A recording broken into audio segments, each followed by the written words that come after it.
G'day, Nick here, and Engineering. Welcome back to the channel.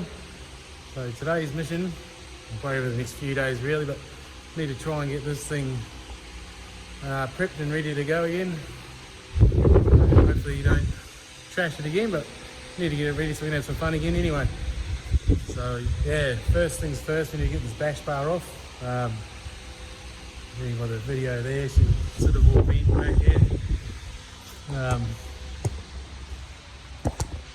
Yeah, snap the end of the chassis rails off there, bent back in, and you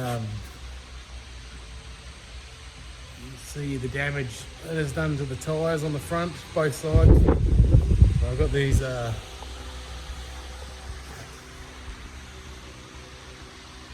of semi-slicks there to put back on the front to replace them. The other ones were actually wearing down a little bit. It's quite surprising how quick the front ones went as well actually, but yeah, got them for the front and then got some 265s to try on the back this time. Yeah, we'll start out to get this bash bar off. I've got another bumper there, chuck that on and try and make up a bar to go in behind that one.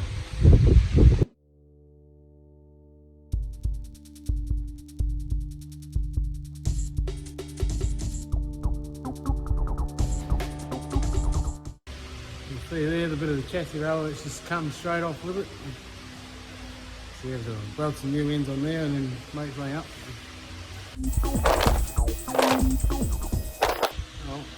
Well, I'm really sold on the standard bumper. It's a lot shorter and doesn't quite look as hardcore or as stylish, I suppose. It's a lot less aggressive and a lot more Nemo. Some weird little blue smiley face, but that's what I got sitting around. It's not going to cost me anything to get it back on there, so the car's looking somewhat decent again. Yeah, give it a quick coat of paint, but yeah, that's sort of what we've got to work with. Now, basically what I've got to do is make up a new bash bar that fits inside this bumper. One thing it's definitely got going for it is the fitment between it and the bonnet is a hell of a lot better than what the old one was. I know if you go through some of the past episodes, the aftermarket bumper is sort of down here and there's a big gap all the way through there. It looked quite hideous, but when we fuck around with that a little bit, we should be able to get that looking pretty decent. Okay, we've got chassis rolls, 1, 2, make up new ends for them, and then just run a bar up on the top here, come out the side here, make a pickup point there, do the same on the other side, and then yeah, we'll try and follow something along down here, and then there's a bolt hole there. So basically I'll pull the bumper off, we'll get it on the bench, and the plan is to basically get some measurements, make something that fits into that, and then once we've got that made, we'll look at tying it back into the chassis. So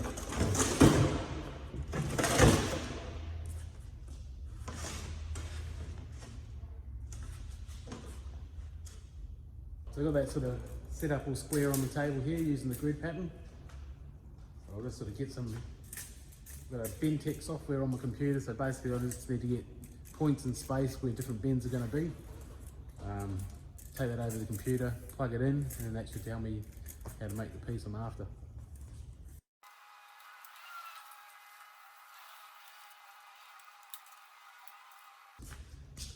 Well, that should sort of be my measurements done. So basically what I'm going to try and do is go from the corner here, up, into the middle, and bend. So basically got 3 bends. 3 bends. Should be fairly straightforward. There you go, over the computer, I'll draw that up.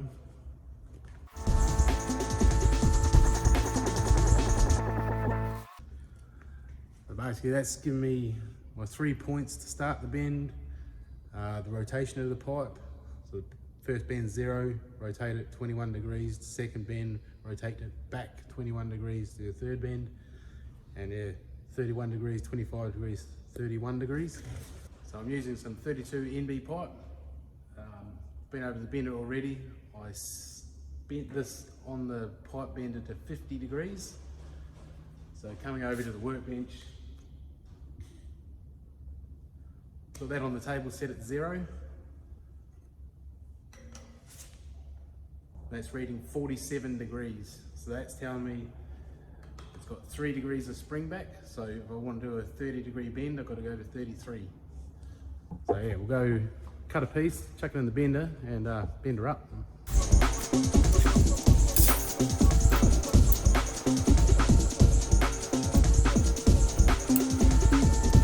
Pipe bender I got here is a JD squared one, model 53 out of America. Pretty good machine really. So it does quite a nice bend.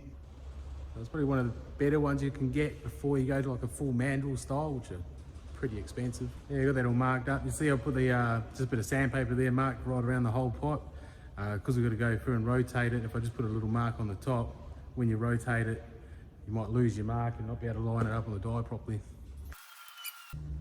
Never go in dry.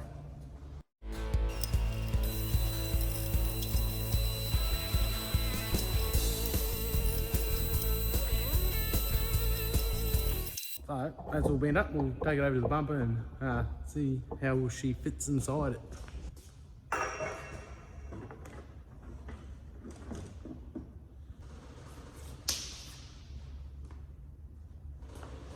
There you go. Fits in there nice and good. I've got to trim up the ends on my computer software there. I've got extra 50mm on each end. Sometimes it's handy to have that when you're doing little jobs like this. It's not actually necessary. I probably could have actually taken that off. It would save me another step now trimming it down, but you can see. So yeah, it's fitting in there nice and neat. Bends are right where I want them, going in between these sort of points here, so basically the bumper will just be locked onto that. Should be pretty solid. So trim the end off both of these and then start working on the top bit. This top pipe's a lot simpler than the bottom one. I'm just going to have 2 bends, there'll be a flat piece in the middle, 2 bends kicking up on the both wings on both sides. So because we're not rotating around the centre bend like we did on that one, so when we came out we had to rotate to get the right kick down on these outside pieces. The top one will just be flat with 2 bends, and we can just rotate the pipe to bring it up on the angle we want. So it's pretty straightforward. I'll just get a couple of measurements, bang that out, and then we'll get it in there.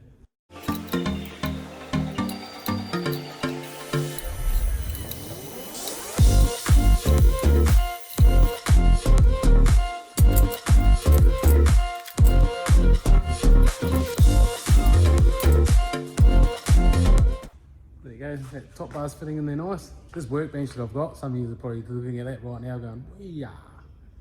So this is a Siegmann fab table out of Germany. Bloody handy bit of kit, this thing. Basically it's all fully engineered, milled down to I think it's 0.01 of a mil tolerance on the level everywhere. All the squares are engineered to the same standard.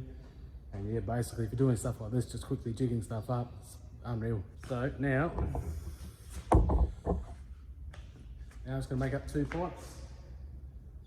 Come up either side here. We'll join them together. Probably go down a size tube for that. Just trying to make like a little bit of a bash bar, not a full-blown bull bar. Although the way I drive, I probably need one. Yeah, we'll cut a couple of bits of that, notch it out, and we'll get them tacked in. So my notcher of choice here is same model as the bender. It's a JD squared beast. Pretty awesome notcher really. Sort of move these into any of these holes. So if you're doing like notches into big radiuses and stuff like that, you can just clamp it in any position you want. But for these straight ones, you just put it straight into the V block here, clamp her up and send it. I've got those 2 pieces cut, notched out. Been through, you can see I'll clean the ends of that, ground the pipe as well. I've drilled 2 holes in the bottom pipe, so basically in the centre of this. So on longer bit of pipes it's not as major, but when you're just doing short pieces like this, you need like a hole for the hot gases to escape. Because if you come and just weld this end and weld that end, the air inside expands with the heat, and when you go to close off a weld, it'll just like blow your weld out. So pretty important to do that.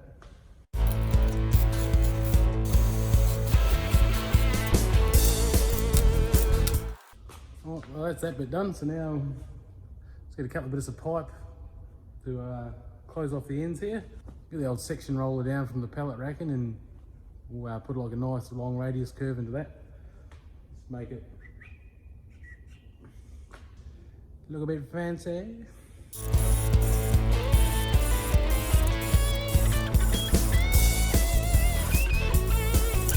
6 minutes.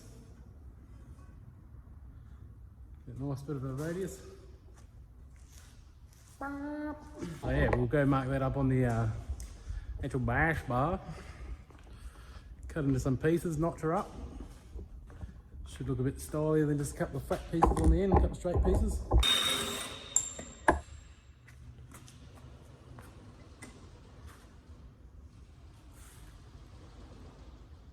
Beautiful.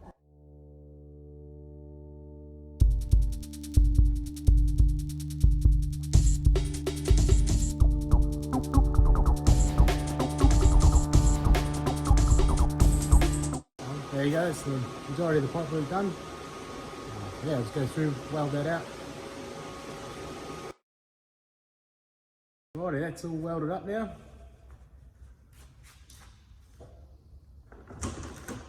Yeah, it's all coming together. One of the other things that got destroyed was the oil cooler. So picked up one of these from Proflow. Apparently it's actually an Australian company, didn't know that, but yeah. Someone put me onto that the other week. Apparently an Australian company, so we'll give them a go. So yeah, basically I'm gonna put it the same spot as I did the other one. Basically just there like that. Make up some tabs and mount her on. Here over the computer and the plasma table, we'll quickly cut some brackets out. Yeah, 3 minutes later, got a couple little brackets there made up. So I sort of made them to go around the fitting and actually support underneath the oil cooler a bit more.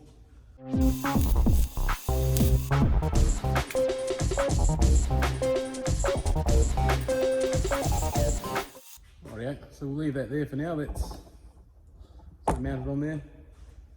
We'll go and fit her up on the car. Alright, so I was about to jump the gun there. So before putting the bumper on, I sort of needed to clean up the end of the chassis rails there where it had snapped off before. I've just been back to the plasma table. Made myself some plates to weld onto the end. And yeah, so we'll get them tacked on and then we'll put the bumper on.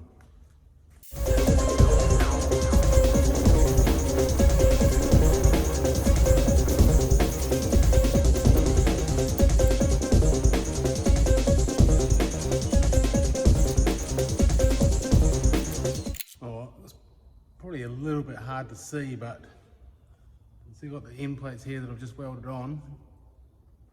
Basically now I'm just gonna make up probably 2 pipes on each side, tie from that plate to the actual bash bar that I've made.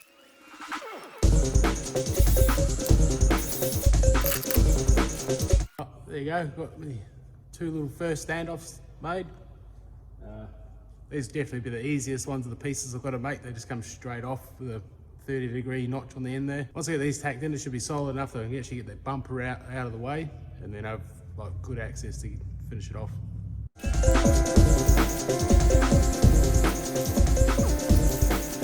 That's got some pretty decent tacks on there, so it shouldn't go anywhere. So pull the bumper off and get first look at the bash bar. That looks pretty good. Alrighty, so that is looking bloody good. You can see how tight it is there, so they can sneak in and follow the bumper, but actually still miss the old headlight. But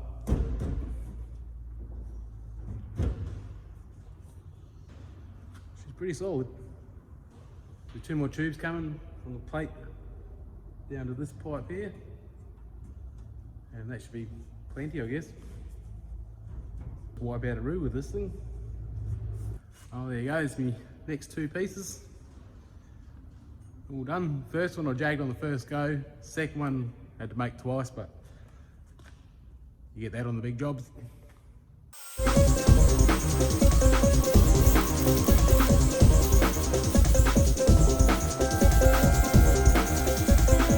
Alright, well, that's got some pretty decent tacks on it. I'm happy with where the oil cooler's sitting. So yeah, I'll just go through, take it back to the workbench. I'll finish welding it out, chuck a coat of paint on it, and we'll be back.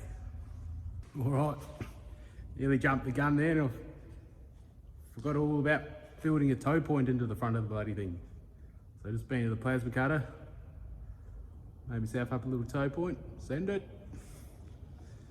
Pretty much that sanded will be hidden under the bumper.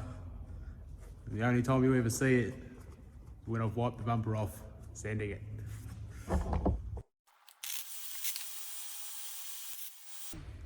There you have it. All done, painted. Seems a lot more solid than the old one that was on there. Got extra mounting points now to mount the bumper to. So theory shouldn't come off. Being a standard bumper, it's a lot higher than that other aftermarket one anyway, so there's a bit more ground clearance there, so it should be pretty good.